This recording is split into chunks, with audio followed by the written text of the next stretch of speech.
Howdy, y'all. Welcome to the Never Settle podcast. He is 7-time NASCAR Cup Series champion, Jimmie Kenneth Johnson, a first ballot NASCAR Hall of Famer. I'm Marty Smith from ESPN, and we're here. So grateful to be here at Quail Hollow Club. Just finished up Jimmie Johnson Foundation charity golf tournament. Incredible event. Raises so much money for education here in Charlotte, in San Diego, Jimmie's hometown, and in Muskogee, Oklahoma, Shanny's hometown. We had a blast.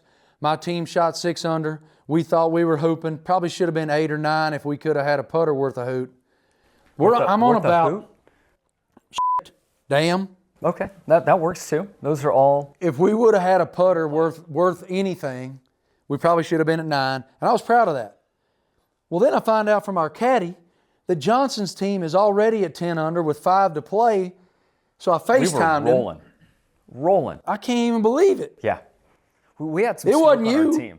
No, well, it wasn't me. It wasn't me. Hey, did you guys use your ball a few times? A few times. In a scramble, that's putts, my win. Right? I mean, I felt like I was in play today. It was incredible.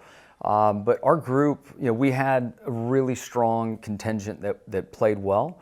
But there was a young man that caddied for me at the Wyndham Pro-Am that I played in a month and a half ago. And Drake came and joined us. And to see a guy, genuinely hit a ball 310, 315, that's the carry. It just changes the golf course. So we had a blast. We had a great time. We were in the running for the victory at the end and lost in a, what do they call it with the handicaps and the card and math? It's a form of math, but I don't agree with it. There was 3 of us at 58, and we lost because of the handicap, the way the holes played. That's awesome, though. But we had a great time. Drake plays at North Carolina A&T. Is that right? He does, and he's a finance major, studying law as well. And when I met him on the golf course, when he was caddying for me, he's part of the first tee, and they just have so many great young men and women that are within the golf system and trying to provide more opportunity for him. Drake, within 3 holes, when I played, I was like, I need to be around this kid more. I need to figure out how I can, try to help and be there for him. And been able to introduce him to everyone at Legacy. He's sat in on meetings with my group WME and in some of our planning. And then here this weekend in a variety of different sports groups, with the 2 ideas that he has in mind, finance and law. He just has endless possibilities. He can crush a golf ball, and is just an incredible young man. Well, it speaks so keenly to your care for other people. You see potential in him. You see the opportunity to do very special things, and that's just who you've always been, man. You've always been such a wonderful, open heart and so caring for other people. And with that, let's just jump into Clear High, Clear Low, presented by Academy Sports and Outdoors. We're so thankful for Academy's belief in us here at Never Settle. And Clear High, Clear Low is the best part of our week, and maybe something in our week that didn't go quite so well. And for Clear High, I just want to jump further into everything you and Shanny are doing with JJF. Because you have I watched Elijah today before we started the tournament stand up in front of all of us and share the impact he's talking about, these young people that you guys are benefiting, who then go to West Charlotte and they're winning state championships and then have the opportunity to go on to the next level and be great in college. And that's so beneficial to them, the care that you and Shanny have for these communities. So that is your Clear High. Without a doubt. But describe for our folks the growth and the intentionality that you guys have behind it. Both Shanny and I, my mom was a school bus driver. Shanny's mom was deeply involved with the Muskogee school system. And to see our parents so involved and passionate, you could just see these gaps that existed back when we were young and our parents were active and involved, and you continue to see these gaps grow. And through my relationship at Lowe's, they introduced us to this Toolbox for Champions grant process, and we took over 3 areas: San Diego, Oklahoma, and here in Charlotte.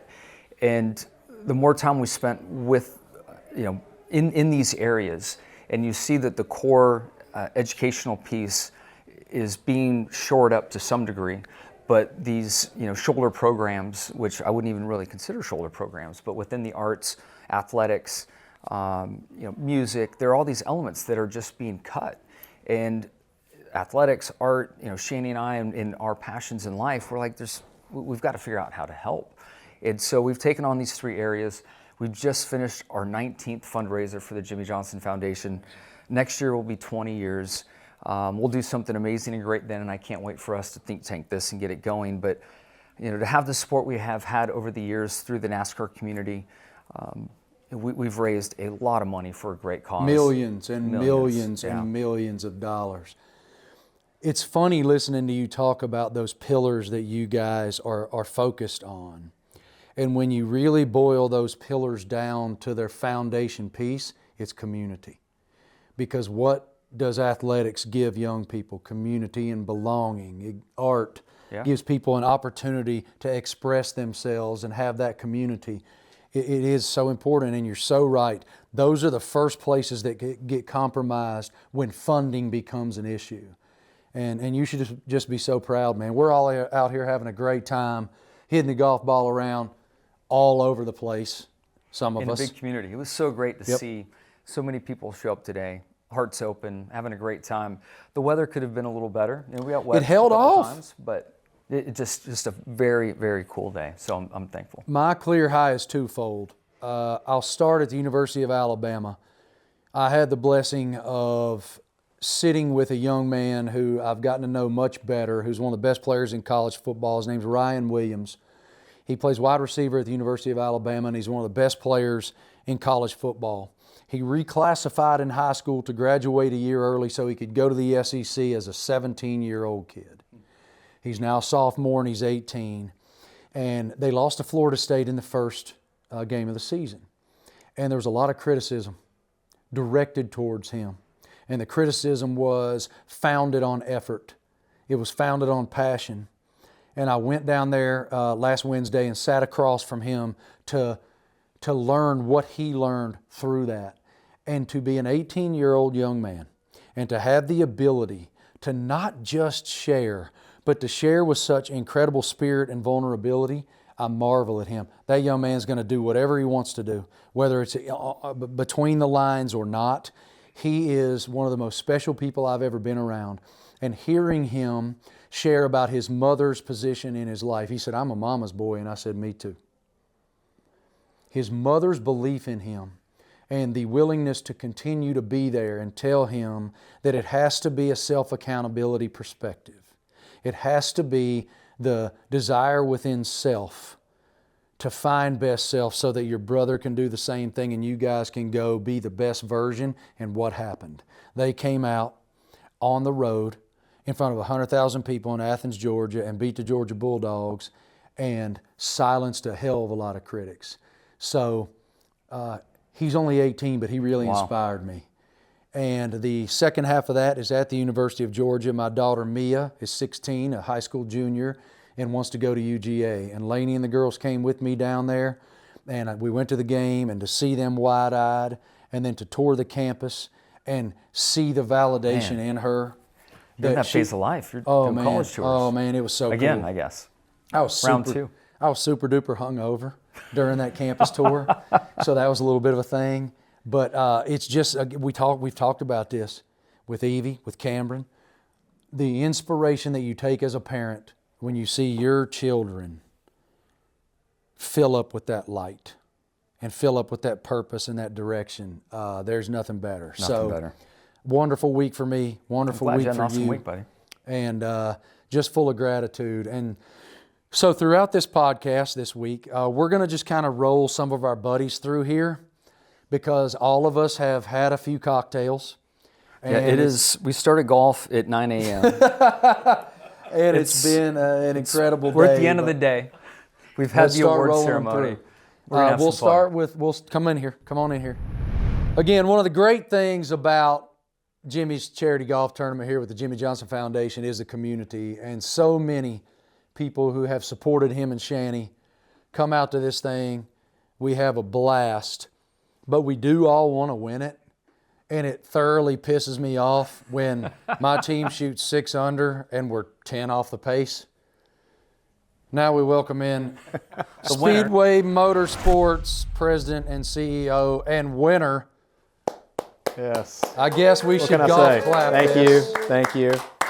I don't usually receive trophies. I'm always giving Yeah, away you're trophies. always giving them away. So this is a very unique day for me. Pretty cool. Marcus Smith, genuinely one of the kindest people in professional sports, and someone who is very special in our hearts and has been wonderful to us. And speaking of giving away trophies, he's given nobody more trophies than that guy right there. That's right. In Victory Lane at Charlotte Motor Speedway. But brother, so great to see you. Good to see you guys. Again, I'm gonna say it on camera. You look amazing. Thank you, man. You're my inspiration. How did you guys shoot 16 under? It was teamwork. Everybody contributed. I was shocked. My brother David invited me out on his foursome today. 2 of his buddies are really good. I mean, they're killing it. And they're just like buddies from, in school. So they're not like hired a pro or a college golfer. They like were killing it. Alex and John, they were 300 plus yards on every drive wherever they needed it. Sounds familiar. It was solid, and then of course we did have a couple of mulligans that helped us out a couple of times. But yeah, we had 1 eagle, 4 pars, and a bunch of birdies. Man, Pretty that's cool. incredible. Yeah. So, as you look back through this journey, the family business, I can't imagine the incredible pride you must have of what your family name has built. Yeah. When you look at that, what do you feel? How do you sort of rationalize or analyze everything that is Speedway Motorsports built by your father? I'm really proud of my dad and everything that that he was able to build in his lifetime. And it's not just the physical buildings, but the people that he brought together, the companies that he built, the kind of the way that he did things. It was, and it's a really amazing way. And he was a small town farm boy from Oakboro, North Carolina, and had an amazing persistence and positivity. There was no challenge that he didn't mind, just going up whatever hill it took, going through whatever wall was in the way. Persistence and a good attitude kind of conquered a lot of those challenges. Definitely always fearless. Fearless. Oh yeah, big time risk taker with business risks. He also flew right seat in a lot of airplanes when he was growing up with people he shouldn't have, and he always would tell us be careful before you get in an airplane with somebody that you don't know. And we would laugh at him when he'd tell us stories like that, because he would ride right seat with all kinds of cowboys. Who was the number one cowboy that he shouldn't have been flying with? He was with Curtis Turner early. Oh, wow. He and Curtis raised money together to build Charlotte Motor Speedway. But my dad flew right seat a lot with Curtis Turner. And Curtis, my dad always said he had this great timing mechanism for when he would pull back on the yoke to rotate the airplane to lift off. He said he would pick up a bottle of Jack Daniels and take a swig and put it down, and then he'd know it's time to pull back on the yoke. Fantastic. Yeah, not too good. Not too good. What led your dad to the automotive space? I mean, with his business prowess and interest, like he could have entered into any sport. Well, he was 16 years old, and he had his first car. He bought his first car, working in different jobs. He worked at a sawmill. He worked different jobs from the time he was 8 years old. Got enough money to buy a car. Sold it when he was 17. Made a little bit of money, and this is exactly the way he would say it. He'd say, "I made a little bit of money, and I decided to do it again." And before you know it, he had a car lot on his mom's front yard. And the city said, "You can't have a car lot on your front yard. You got to get a car lot." So he did that. Oakboro wasn't down with that. Yeah, Oakboro. Then they moved to Concord. But he was just a small town guy with a lot of get up and go, to get things done. Sure. Yeah. So one car led to 200 dealerships. And, That's great. So 200 dealerships, how many tracks within the ecosystem? 11 tracks, 12 tracks. But within that, though, you still have drag racing, NASCAR tracks, dirt tracks. I mean, there's a lot of tracks. Yeah, this past weekend we had drag race in one location. I think we were in Charlotte 2 weeks ago. Then we had a big music festival in Charlotte again. We have back-to-back NASCAR weekends, all sorts of special events, concerts, drag racing, sports cars, all kinds of fun stuff. What is the emotion when you ascend to the big chair? It's a lot of, desire not to mess it up, I mean, I think as a driver, you want to win, but you also don't want to lose, right? And there's two different things in that, I think. I know in athletics, the people that I've seen at the top, I think that one of their biggest drivers is not losing. And I don't know if this is the way it is for you, but I grew up wrestling, and the people around me that were the national champions, that kind of thing, they sort of liked winning. They kind of expected to win. When they lost, it was the worst day ever. And I think for me, following in my dad's footsteps, I don't want to mess it up, and I really want to make him proud, and I want to be able to lead the people around me well. I always think about the way people that work on our team, when they go home at night, I want them to have great things to talk about around the table, and whether it's work or things they do, in the rest of their life, that they've got a good balance, and just to lead well. What's the emotion like having a son that's in the business and being able to pass along the learnings and see where Graham takes things? Yeah, I'm really excited. I don't know, you hit 50, and my son is in his mid-20s now, and when I hit 50, I thought to myself, I've forgotten what it's like to be 25. Yeah. And so as your kids grow, you guys know, you don't really remember what that stage of adulthood is like. So he's in that stage, and he's learning, and it's just like drinking from a fire hose. And I love to see that he's kind of going down this path and enjoying the challenge. It's incredible to see his passion. I love hearing from people that hey, Graham's doing a good job. I love hearing that stuff. Yeah.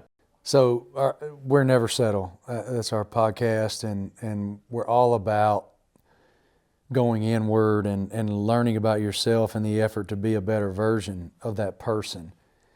What moment or decision did you make when you could have settled but chose not to, that wound up being imperative in this journey? Boy, that's a great question. I think for me, having the drive to be successful, to not mess up, all those things are really important. But doing the right thing is always, something that my dad always said, do the right thing. And I feel like there's a lot of times in our lives when you can make a decision to not do the right thing. There might be a shortcut, and I'm glad that when those opportunities come, I've learned to always take the better path. Obviously we make mistakes, but I think that's when I think about that never settle. I think about it as sort of you got to have your compass pointing in the right direction. And for me, my faith is really important to me as a Christian, and I always want to do things that are aligned with that. And I think that kind of lines up with never settle, do the right thing, do your best. It's kind of Never that. settle. Yeah, it's a good thing. Yeah. Completely agree, brother. Thank you. Appreciate it. Thank you Appreciate guys. you, man. Thank you guys. Yeah. It's awesome to be here Congratulations with you. on your big victory. Again, You have a steering wheel to put in the house. I'm sure Cassie's going to champ. love it. I Just tell you put what, it right I got there a on the mantle trophy at home. from the champ. You're awesome. Thank you, buddy. I appreciate it. Speaking of trophies, where is that grandfather clock? Oh man. Okay. So Jimmie, Well, I'm missing how two many trophies. How many Martinsvilles have you won? I Like don't know. 8 or something. There's 2 trophies that I don't have in my collection. One is the 6th championship trophy I won from, that I won the Goodyear trophy, the gold trophy that they give you. Oh yeah. When we're in the room where Goodyear's giving it to us, Yeah. Mr. Hendrick looks over and he goes, you know, Gordon never gave me one of those. you know I don't have one of those in my collection. Wow. You know, it'd be really nice if I had one of those trophies. And I was like, it's yours. Wow. So Rick That's has that awesome. one. That's and then cool. the other trophy is Where my is last it? Martinsville clock. Bruton, every time I'd see him, Yeah. I want a Martinsville clock. I want a Martinsville clock. I'm like, the next one I win is yours. I win Martinsville. I haven't pulled out of the racetrack yet. He's calling, phone's ringing. I have 4 missed calls. Where's my trophy? I said, the day they deliver it, I'm going to pull up to your house and we're going to give it to you. I didn't know that he called you about it. Oh, yeah. I love that. Oh, yeah. That's so fantastic. He wasn't going to let me Yes. go. And so literally when they show up and deliver it, we live not far apart, and I met over at Bruton's house, and they unload this I darn love thing. We that. put it in his foyer at his home. I love that. So we're all there, me and my brothers and I and Dad, and he was so excited about that. It's like in a prime position in the entry hall of his house. You And walk in the door, and Oh yeah, it's right there. That's very cool. I didn't know. So both Rick and my dad said, "Hey, that trophy, I want you that's to." it. that's Yeah, awesome. they both have it. Yeah. You know, probably, I don't know, you got a lot of trophies. You got to have a big space to keep them all. I do have a decent sized space, but those 2 for me, in where those trophies reside and the families they're with, it It's means pretty the world to amazing. me. I love that. Well, everybody knows Jimmie's a great guy, right? But that best. was a moment that I thought was really awesome. Loved being there. Loved that you shared that with my dad, and that meant a lot to him. Appreciate it, buddy. Yeah. Just so you know, before we let you run, in Jimmie's warehouse, when you walk in the door to the main space, there's like 7 of those things lined up, Oh yeah. just sitting there. I think I might take one home. You should. No. Damn it. Where are the 600 trophies? They're in the They're warehouse. in there- they're Come over to the everywhere. warehouse, yeah. Come over and hang out. It's, I don't know, just all my crap. Yeah. It's just everywhere. There's stuff. Back love to it. my early days racing dirt bikes and love the it. dirt bike I started on, all Yeah. it's all there. I love it. Yep. Got a good spot. You need a bigger warehouse. I do. Legacy needs to start winning some races so we can add to the collection. There you go. I like it. Thank you, brother. Thank you, buddy. Appreciate Thank it. you guys. Yeah. Marcus Smith. All right, we're rolling them through. Johnson, who we got? Well, we just had more of a serious Very distinguished conversation person. with Marcus Smith from SMI, and my friend Mr. Barry Bird. His Dirt. nickname is Dirty Bird. He's dirt. You actually worked within the Smith family on the I automotive did. side. Yeah, great family. So this man has, he can go the serious route and take us down a road that Marcus just did, or we could I think go we down should a get much rowdy. different road. Yeah. More personal. I can do board of Speedway Motorsports and Sonic Automotive, or we can go personal. Let's get personal Let's go because personal. it's much funnier. Let's start with your travel band. Huh? this. Oh, so you want to talk about that? Wait, it's still going. What Yeah, happened? you know, I went up. You move away from you Charlotte. want to start with that? So here we go. So my 2 favorite places on the planet are Lake Powell and Mammoth Mountain. So the Sierra Nevada. So like this is the block, and then there's Lake Powell here, and the Sierra Nevada's here, and this is the moon rising over the top of it. I thought that was a dream catcher. No, yeah, It's all sweet. good. It's all You know, safe. do you ever have a dream catcher?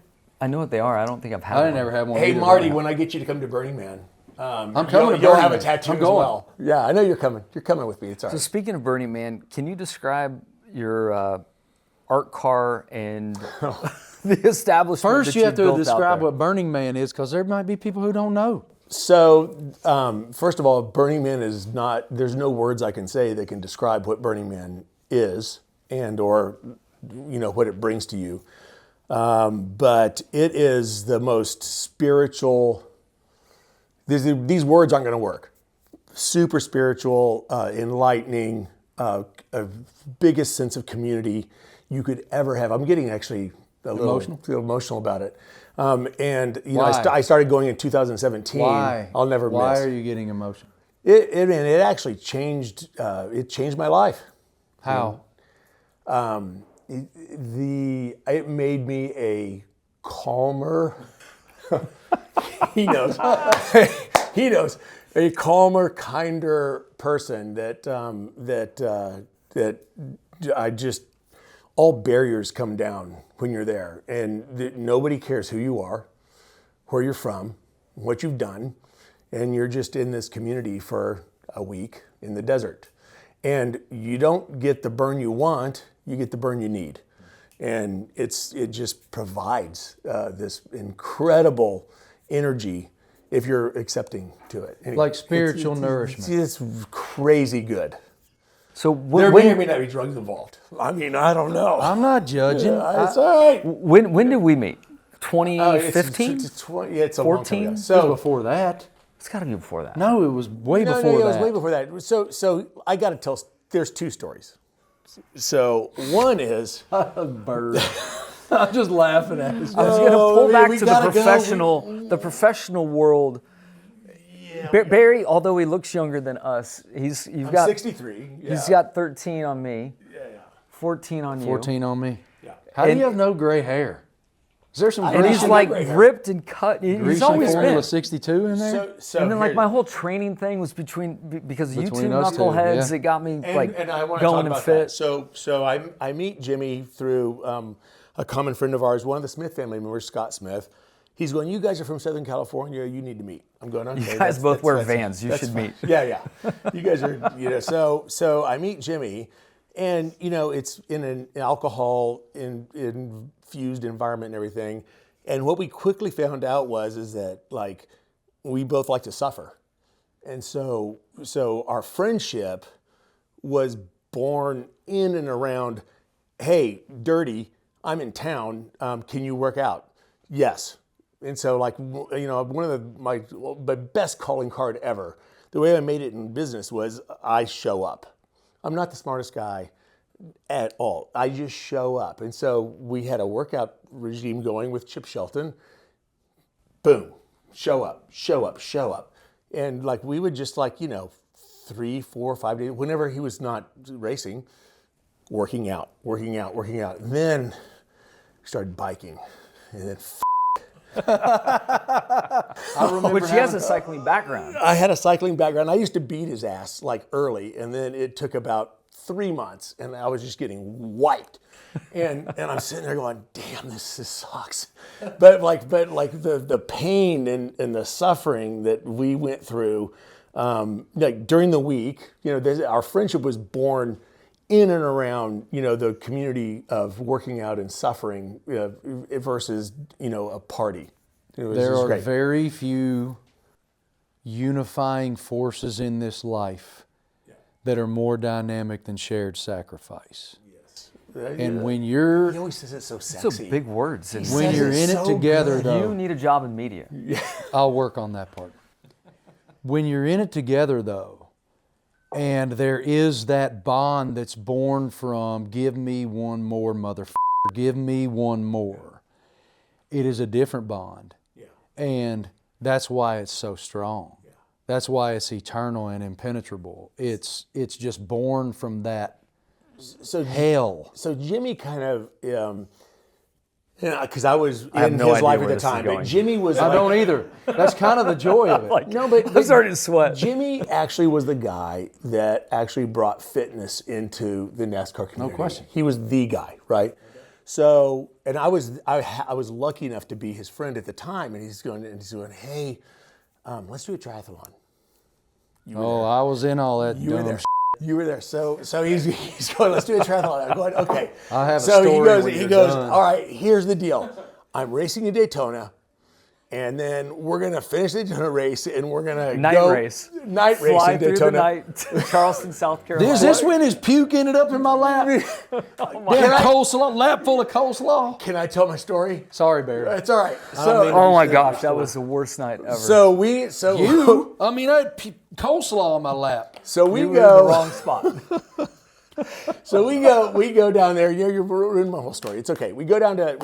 We wake up the next morning. And what was amazing is his crew drove. So after he raced, they got in the damn Over the motorhome, wall guys jumped in a motorhome and and they drove in there over. all night long, and then they woke up, and then they did the triathlon with us. And it's just a sprint. It's fine. So you and I are racing.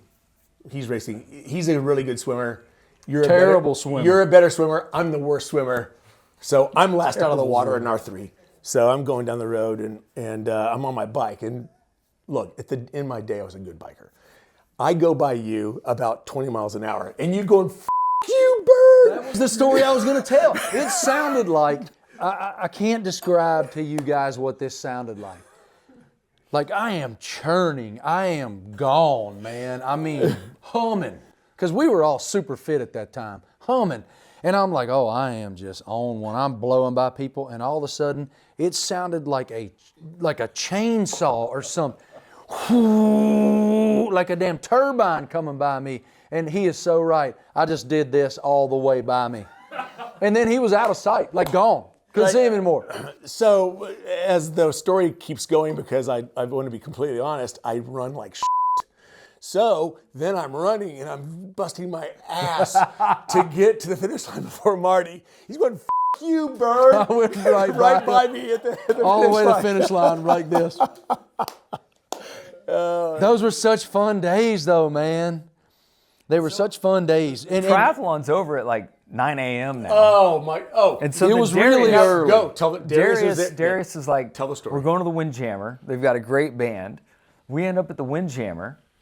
But we have And- to talk about the weather quickly. The weather. That weather? triathlon was 96 degrees. Oh, how hot it was. Yeah, it was July. A July million and- percent yeah. humidity. All of us were like emaciated like Skeletor. Well, I know, but And I think his instead cheek is of still on getting- the side of the van. Instead of getting some sort of hydration in us, Straight to the Windjammer. Off we went. why don't you explain how that unfolded from there? Do you remember? I don't remember much. I remember being at the front of the band that was playing, and I don't know who I turned to, but I was pulling the chute, and I was like, I gotta go. Yeah. I gotta get out of here. And then I woke up at like 3 a.m.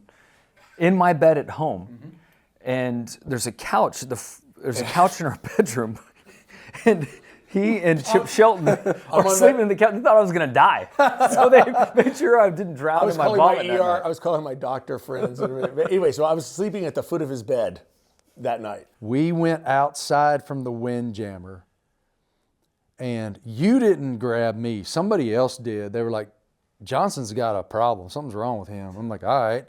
So we walk outside, and he was like laying on the curb. And so I'm like, oh no. So I went down there and I'm like, hey bud, you okay? He's like, just like, I need a pillow. So I put his head in my lap and he pukes coleslaw all over my lap, man. I'm like, holy crap, what is going on right now? And that's when I looked at everybody like, we have got to go home. We got to get Kelly to fire this airplane up, and we got to go home. The race the night before, the triathlon. Oh, my Straight from gosh. Windjammer was not a strong good. move. I remember the burger and had coleslaw in it. And I know it burger. did. Oh, my Who eats a God. burger with coleslaw? You. And it didn't last So long. I have, Brett was up. I took those pants off. There's an addendum to this is funny. I took my pants off and threw them in the trash. And when we got on the airplane, I didn't have on anything but tidy whities. Seriously? Yes. I would have remembered that. I'm like, man, I need some pants. I just spilled bourbon on So Johnny's I fancy have chair. one more, and you can kick me off because it's anyway. One more thing. So Marty, first met you. You're a reporter for NASCAR, nicest guy. All the drivers love you. I'm not kissing your ass. This is no bull. It's all true. And it's 15, 17, 18 years later, and look at him now. So I'm watching Ozarks, right? You guys all see Ozarks? Yeah. I mean, like, it's a great show, right? And so Marty Incredible Bird, I'm Barry Bird, but Marty Bird's not my brother. It's okay. He could be. He could be. I love him. He's a great actor. I'm not a good actor. So Marty Bird, and there's a line that comes out, and I want to make it a Marty Smith meme. But the girl, Ruth. Ruth that plays the girl who's like, you know, she's so good, right? She's like great, and she goes, "You don't know about shit, Marty," and I'm going. And when I heard the line when I was watching Ozarks, I'm going, "That's what I thought about Marty Smith back when I first met him. That's exactly what I thought about. He didn't know about shit." But you know, every time I hear "you don't about shit, Marty," I'm going, "That's Marty Smith." But obviously he does, and look what he's done. I mean, it's amazing. But the fact, I mean, it's a fact. I've made a life out of like being kind to people. I'm definitely not the most talented. Damn sure not the best looking. But the best hair. I do have fantastic hair. But And you're humble about it. in all honesty, so many young people, especially all around the Southeastern Conference, because a lot of them are born and raised in the South, and they have accents from whatever various region they grew up. And having an accent like mine is not the greatest benefit in broadcast journalism. And they're all like, my professors are telling me that I have to lose this accent in order to make it. Clearly not. And you can be Southern and articulate at the same time. And I think that there's an authenticity. It is a hurdle for a lot of people, but there's an authenticity to it that is so sweet and endearing. And there's a lot of people that tell me to go myself every day, but I'm so grateful that I never changed. Like, that matters to me. It's awesome. You don't know shit about either. Truer words never been spoken. Love you, buddy. Can I leave? Yes, goodbye. I love you. Dirty Bird! Dirty Bird. All right, we're rolling them through. Johnson, who we got? We have two great humans from the world of racing, and I think it's probably best for you both to maybe give a bit of a story, your story to our collective group. But you have a team owner in Sam Hunt, Toyota teammate. He is bootstrapping an Xfinity program. Literally today, being here in a part of our event, he's like a man out of the shop, right? So like he's had to share with the group, like, guys, I'm going to network. So I think we've added a layer of reality or authenticity here that you're on the show, because your group at home is wondering where the hell you are right now. Yeah, no, absolutely. I'm definitely the least deserving person to be sitting here right now. But yeah, it's super fun. It was a great time today. I'm not a golfer, so this was like my third or fourth time ever playing. He's a golfer. He's going to be And a now golfer. I'm a golfer. He hits a pitching wedge like 150, 60 yards. Dude. I eagled the seventh hole, 50-yard chip, I think is what it was. So And it's the fourth time you've ever played. I think I'm just gonna like stick with that from here on out. Just talk about the one time at Quail Hollow. But Sam, how old are you? 32. 32. Yeah. Team owner. Yeah. Like, how did you end up here at 32? I really shouldn't have. I know we talked about it. I grew up overseas. I lived in the Netherlands as a kid and caught the racing bug at 5 or 6 years old, running go-karts over there, and I fell in love with it immediately. We moved back to the States around 2004. Lived in Richmond, went to Richmond Raceway. Probably saw you racing it at some point. And yeah, I just loved it. I raced late model stock cars.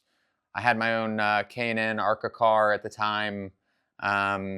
And just, I had a passion for the people in the sport. And I think it's funny and appropriate now, but the first time I ever raced at Bristol Motor Speedway, 2012 something, I was not a good driver, so I needed all the help I could get. But I remember being at Bristol and never being there before, searching for someone to give me a little bit of help on how to get around the racetrack. And searched through the Xfinity garage, couldn't get much.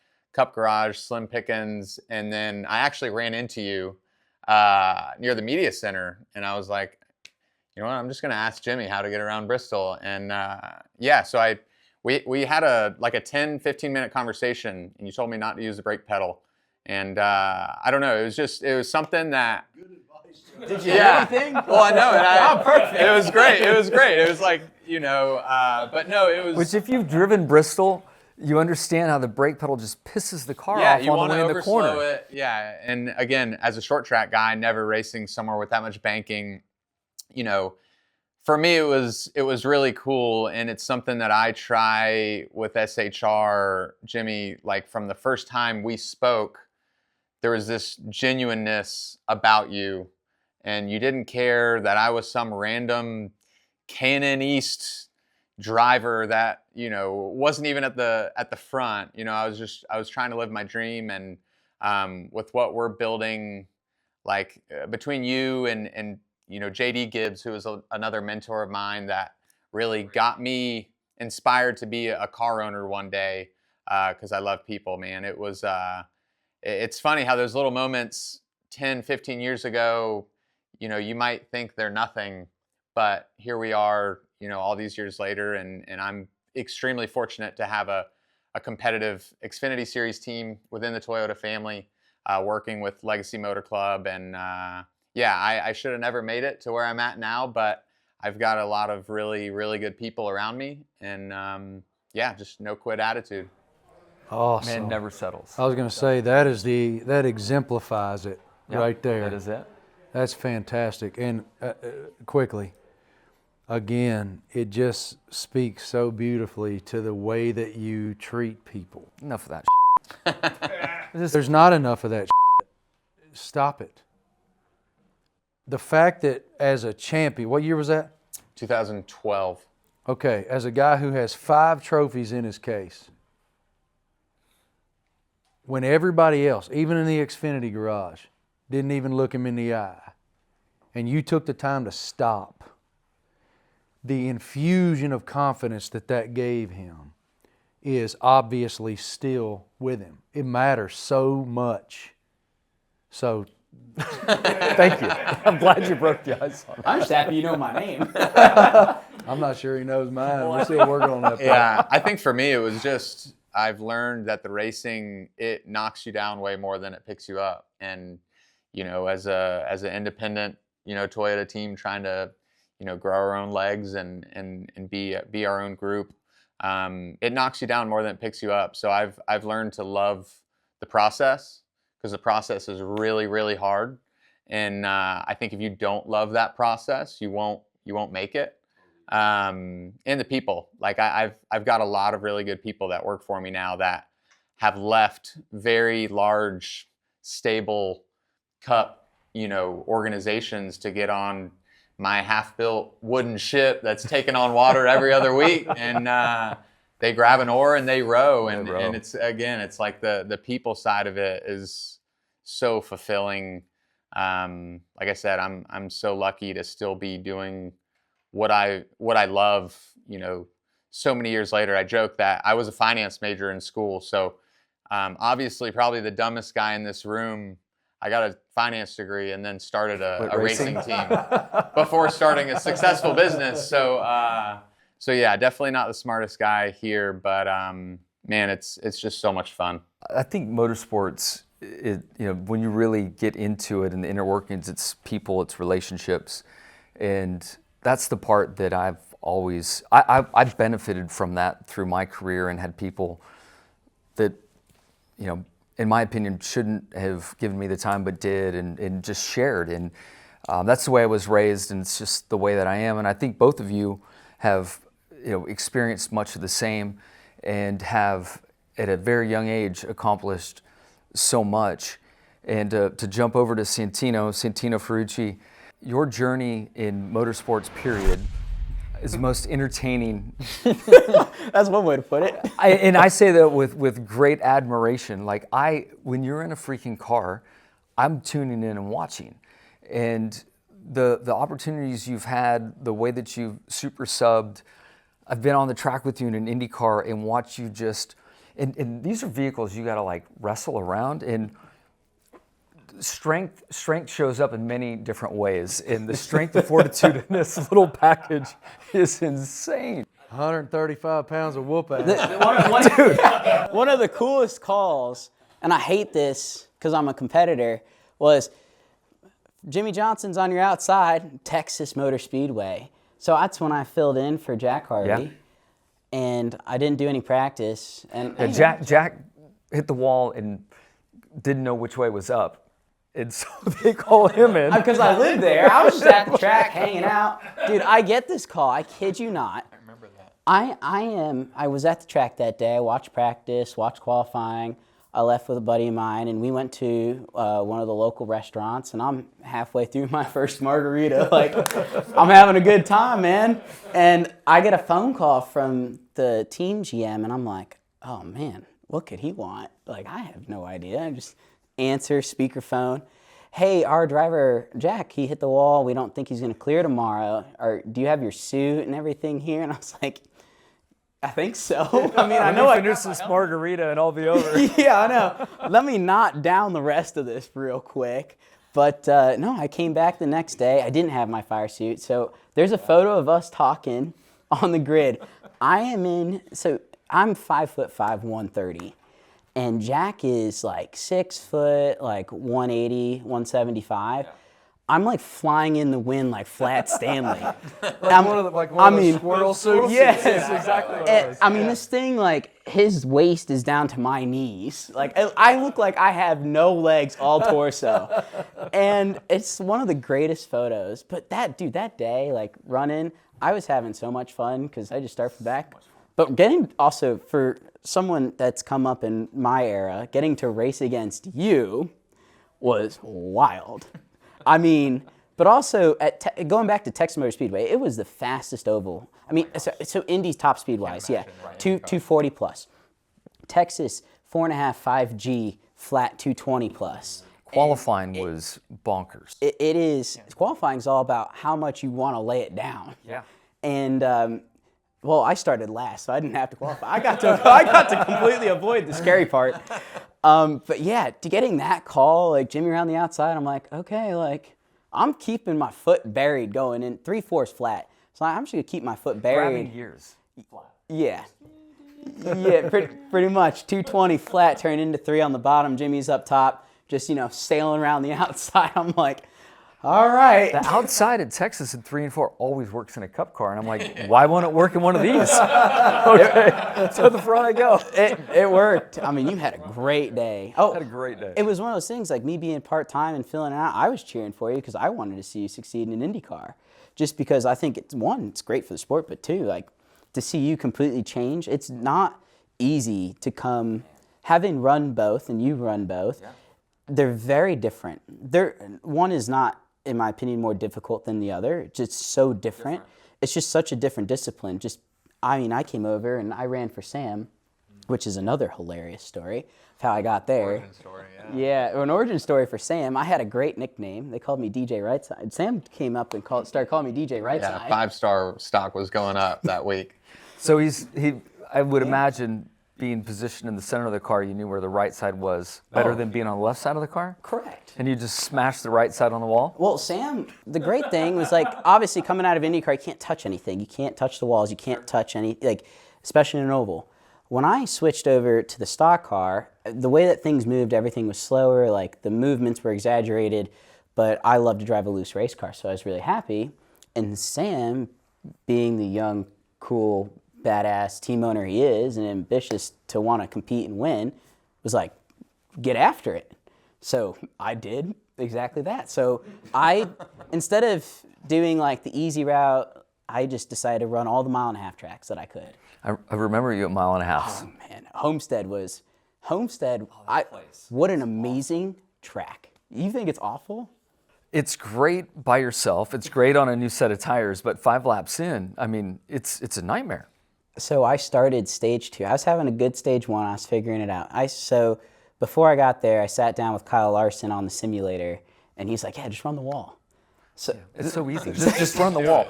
There's an air bubble. If you run close enough and fast enough, there's an air bubble that will keep you from hitting the wall, but don't pop it. So what does yours truly do? New tire, start stage 2, flat, straight up to the fence. And I cut the tire down on lap 2, but I was making hay through the field running the top. So cut the tire down, coming into pit, right front. So the guy comes over the front. In IndyCar, you're used to the guy throwing the gun and releasing you. The guy changed his tire. He's still got to run. Oh, yeah, no, I just took off. You took him out? No, he didn't jump. He watched me move and he froze. He didn't throw the gun. I thought that was weird, so I just drove over the pit equipment. Isn't it wild, though, the difference in an IndyCar pit stop and a NASCAR stop? You know, they never told me that you need to blip the throttle when you go to pit because the power steering unit dies if you don't. Gets a little slow on you, doesn't it? Yeah, so I came in for the first pit stop, didn't blip the throttle, just put it in neutral. The steering wheel shut off. I parked in the box, like nose in at a complete 45-degree angle. The guy behind me had to have been pissed. Totally. I mean, I think my favorite part about that story, which was that was your first stock car race, and that was COVID, so there was no practice, there's no qualifying. I never driven a stock car. This guy you never just got in and raced a went in a fendered race? car. Yeah. Wow. And Full send. you know, he came in and it was like an open wheel guy, and I'll never forget the pace laps. You know, you were so excited, and I'll never forget being on the pit box, and I'm like, I think we may have made a giant mistake. Like, Pit now. This guy has not practiced. He's not qualified. He's never raced a vehicle with fenders. I'm starting like 18. You know, starting mid-pack, and I remember thinking, like, maybe this is the end of Sam Hunt Racing. Like, there's been a lot of moments where I'm like, this might be the end of Sam Hunt Racing, but that was one of them, and they threw the rag, and you went 4 wide top, and you went forward, and I don't know, I've been fortunate to work with a lot of open wheel guys. I don't know why, maybe because we've typically had a lot of rotating drivers come through our place between you, Daniel Kvyat, and Connor Daly. I feel like there's been so many open wheel guys that have had starts, and for me, it's so much fun to have guys that have such an appreciation for stock cars that come from open wheel, because I feel like we're the same way. You know, we admire the IndyCar guys, the Formula One guys, and we just love learning more about disciplines that we're not involved with. And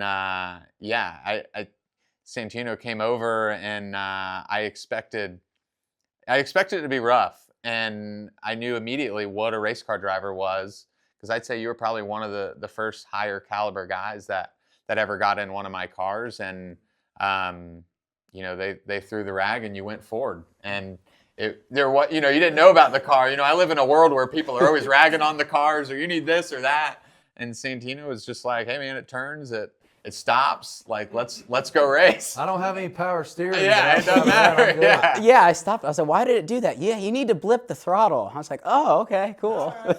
Learning as I go, I take it. Who'd you sub for at Detroit? In 2022? Yeah, the year before I went back, my lot. Okay. And where'd you qualify? Probably mid-pack. It was pretty good. I think you were further than mid-pack. So Callum got hurt in practice, was it? He broke his hand in Indy. Okay, in Indy. Yes. And there was something with the practice session. There wasn't a lot of practice. You're That's my favorite street course too. this kid like barely fit. There was something wrong with the seat too. Like every car he climbs in, he's like the super sub, and they put him in the car, and he just carries these things to great success and makes stuff happen. I'll never forget your qualifying effort there. You were like top 5, I thought. There might have been the Rahal year. So there was another 21 then? 21. That was 21 then. 21 the Rahal year. I was advancing. I jumped in the car for Indy. This is when I was actually running a lot of stuff for you too.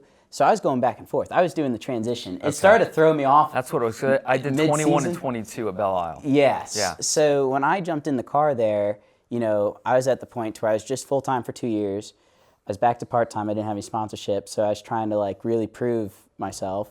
And I was coming around, going to qualify it on the front row, and I smoked the concrete wall at 140. Oh, the kink at the end. Oh, yeah. Right before the finish line. So mind you, 2 weeks earlier, I wrecked at Indy as well, and I didn't have a little one. I had a big one. I broke my fibula.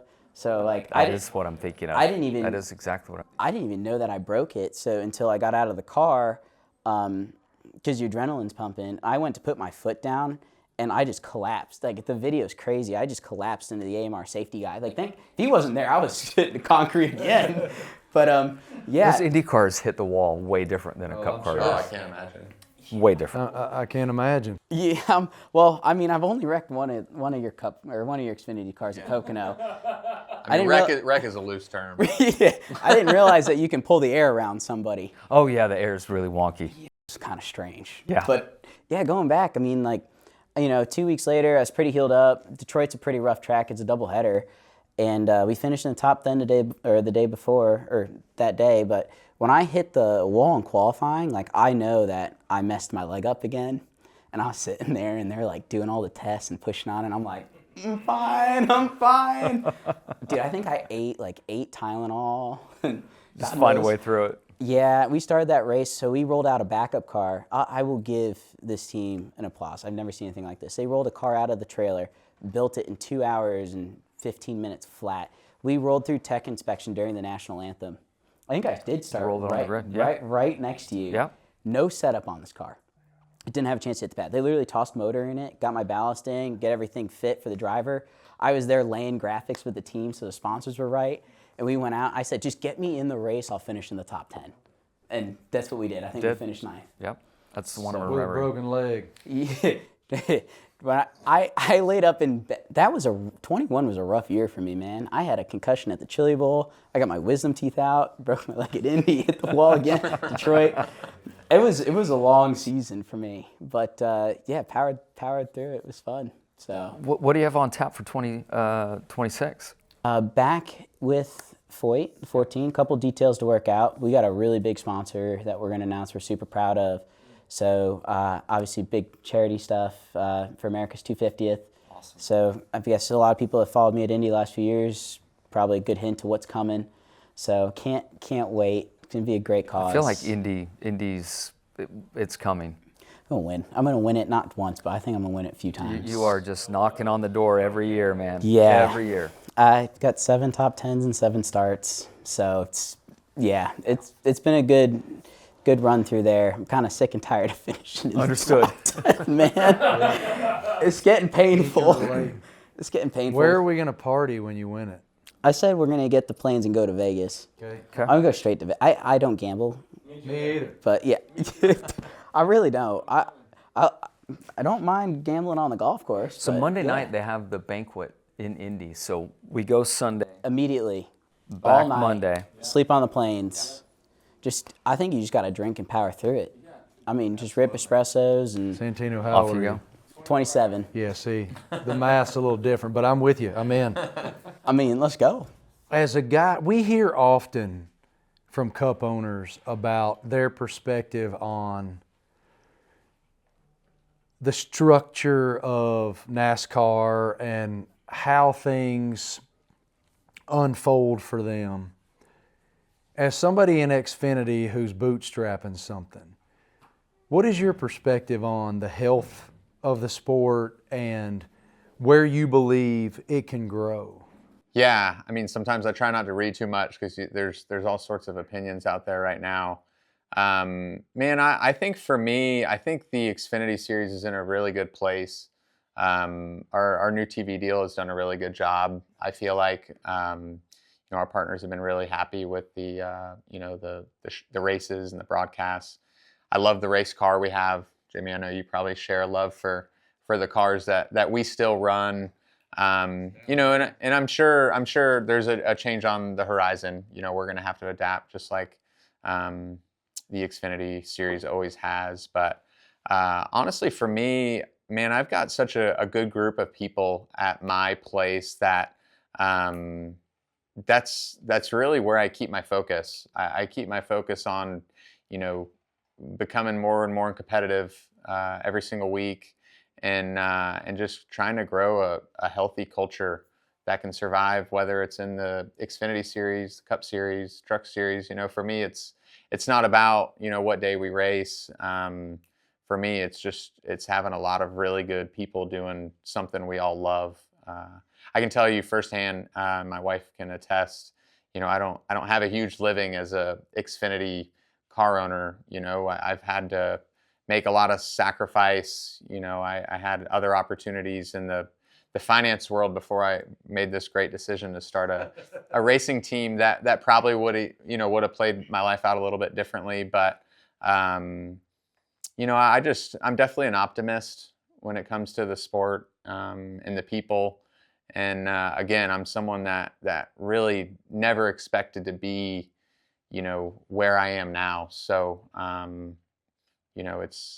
it's like anything as a competitor, you're always raising the bar on yourself. And where I am today is somewhere I probably never thought I'd be 5 years ago. And now, I'm only looking forward. So, I think the sport is trying to be, creative and change with the times. And the world is probably a different place today than it was 20 years ago.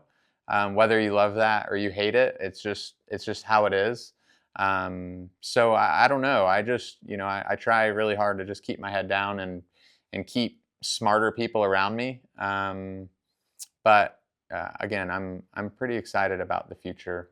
I'm sure there'll be a lot of change over the next 20 years in NASCAR, and I just hope I'm here and still around when that happens.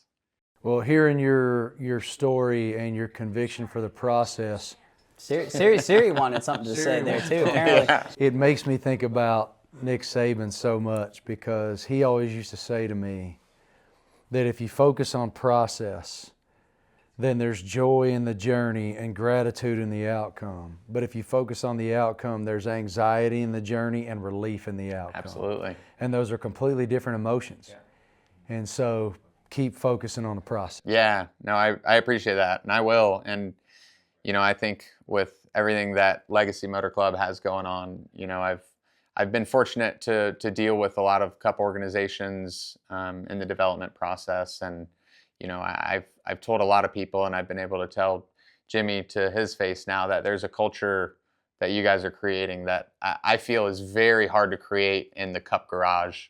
I love the Xfinity garage because there still is, there's a lot of smiles, and I think, there's a lot of fun to be had. And, Cup Series being the pinnacle of the sport, like it's hard to maintain that. And sometimes I walk through that garage and not everyone's happy and not everyone's smiling, and I Called the understand. death march when the garage opens and Yeah. all the cup teams walk in, they're doing the death Absolutely. march in. I wasn't gonna say it, but now that he It doesn't did, have to be that way. Yeah, no, it doesn't. And I think it starts by setting a good example. So, I feel like the more that I can, work with you, Jimmie, and your program, I don't know, I'm excited. I feel like you guys have done a good job, and it's not a transactional organization, which is the most exciting thing for me, because my place was built on people.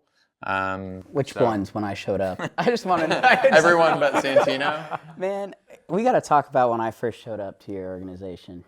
Yeah, so Santino showed up, and I had This like was one awesome. or two employees, maybe one. Two. One legit, I maybe. was the second. Yeah, maybe That's another it? one. And I was in a absolute dungeon of a race shop, which was, that was all that was in the cards for me at the time. And what was really cool, and I talked about it on the course today, is, I think 9 out of 10 drivers would have walked in that hole and been like, what am I getting myself into? And Santino, who had a fair amount of success in the open wheel world, he walked in and he was like, all right, this is what we got. Let's go race. And It was wild. and it was really cool. I mean, I talked to Sam, and we were dealing with like a couple people between us, and I wanted to go up to do a seat fit and see the shop and meet Sam, and I couldn't get a response. So I was like, you know what, screw it. I'm just gonna get in my car and drive out to Charlotte. And that's why I was on the car, like driving up 95, trying to dial Sam. I left a voicemail at the shop. Hey, I'm arriving so-and-so in like December, January-ish. I want to come hang out and see all this. So I stayed at Sam's apartment. Yeah, so I had a little apartment at Yes. the time. I've leveled up to a small home, which is more than the van, which was the first stop. That finance degree is paying I off. know, Man. man. Yeah, a lot of mistakes, but He did have a bed on the floor. Yeah, It was fantastic. so- Perfect. I had a little apartment, and Santino he came to drive, and he stayed in my guest bedroom. He'd stay for the whole week when he was racing, and I don't know, there was just something like pure about that. When you grow up, whether it was dirt biking or short track racing, and it's kind of whatever it takes. There's no, boundaries that maybe get, a little bit bigger as you grow in the sport. It was just, hey man, however we can get this car on track and make the most speed with what we've got is what we're gonna do. So Dude, the seat, going back to even the seat stuff, like I didn't realize that drivers own their own seats. I had no idea that was a thing. I was like, what do you mean, do you have a seat? I was like, we're gonna make one. I was like, so. I thought the opposite when I went to get into an Indy car and had to go through the process. I'm like, can I just send over the CAD, the CAD file and have my seat work? 100%. Not the case. Yeah, so I got there and he's like, do you have a seat? Do you have a steering wheel? And I was like, no. Do you have an air cool box? I was like, what's that? No, I have none of this stuff. And I was just like, drive up, go sit in the shop. We start working on the cars, and I'm sitting in the car, and I'm like, he's like, oh, this is customizable. You can change the shifter. You can change the steering wheel height. So I'm like, all right, cool. Give me the tools. Then they're like adjusting everything with the wrenches. Yeah. Just trying to make it fit. Yeah, I had a blast because I also love to work on cars. So, between me, Sam, and Connor, we were over there working on driver fit and seat stuff. And I honestly thought it was really cool. I didn't expect anything. That was the craziest thing. I showed up, I was like, I didn't know what to expect, so I didn't expect anything. So to see the shop and the cars. Yeah, I think some of those times and people have written about, like when I moved to North Carolina in my van, everyone loves to jump at the van story. I had some shop space with Robert Yates and lived in the van outside the shop, and that's always like an attractive thing, but it was a conscious choice for me.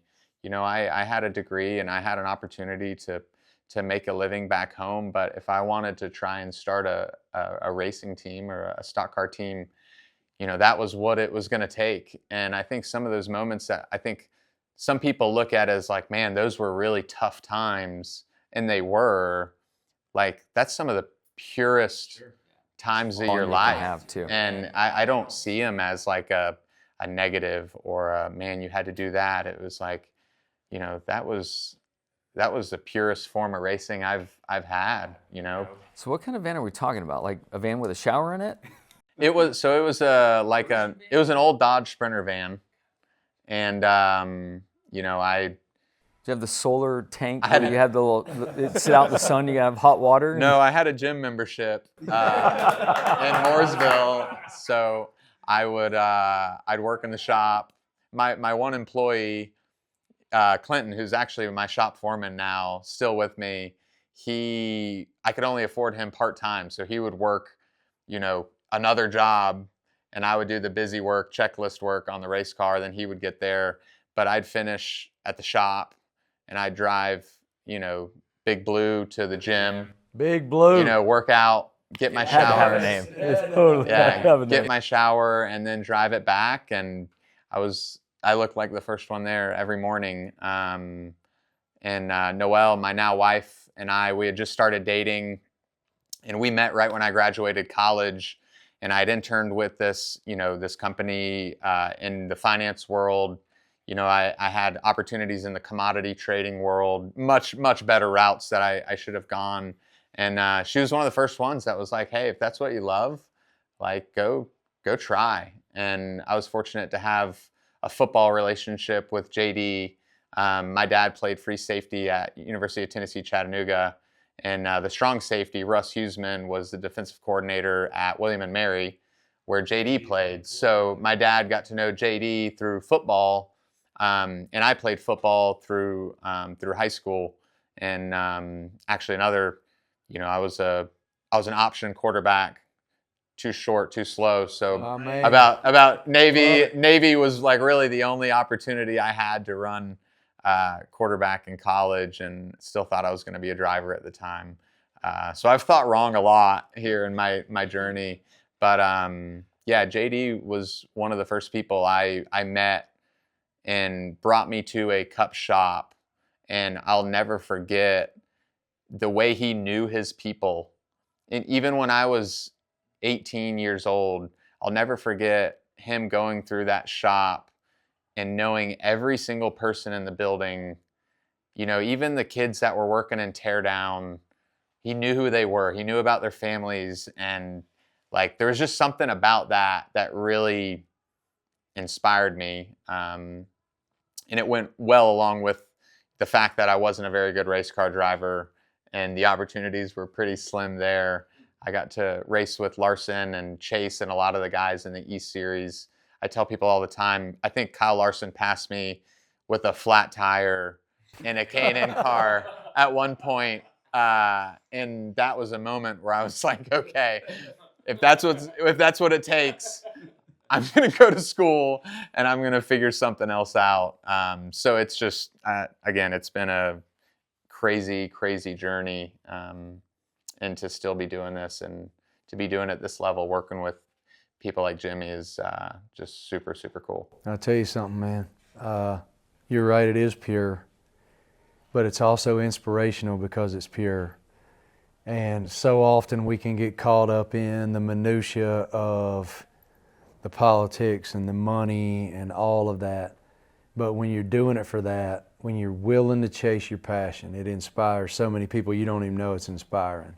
So both of y'all, man, be proud of that. And thank you for hanging out with us. Yeah, thank you You two guys. exemplify never settle. So, so grateful to spend time with all of these folks today. And Jimmie, congratulations on another Thank you, buddy. amazing Jimmie Johnson Foundation golf tournament. I'm going to go now to the scoring tent and just make sure that I didn't get completely bullshitted. Because if you really shot 12 under, I didn't. Drake shot 12 under. 15 under? Were you really 15? 14 under, yeah. 15. Yeah, we're going to have to. I didn't shoot it. My team did. We're going to go to the scoring tent now and check it out. What do you use as a ball mark? What do you guys use as a ball mark? I have one that I put down, then I lick one and put it on the bottom of my putter, and then I put it a stride ahead. Look at this thing. That's my ball mark. Well, it's going to mess up a ball rolling over it. No, dude. Hey, not in my game. That's great, but you're always out. This is cool, man. This came from one of the Secret Service guys at the White House. Gave me this coin. And when I gave it to him, I'm like, man, this thing's cool. I'm like, what do you do with this? He was like, I don't know, you keep it. It's like a sign of respect. And I was like, I'm going to make this my ball mark. He's like, that's fantastic. So this has been my ball mark forever. And you're right, if a golf ball hit this, it would be a disaster. It's going to be a problem. This is Never Settle. Thank you guys for hanging out with us. Again, gentlemen, thank you for sharing your spirit with us. We appreciate it. Have a good week, everybody. Peace.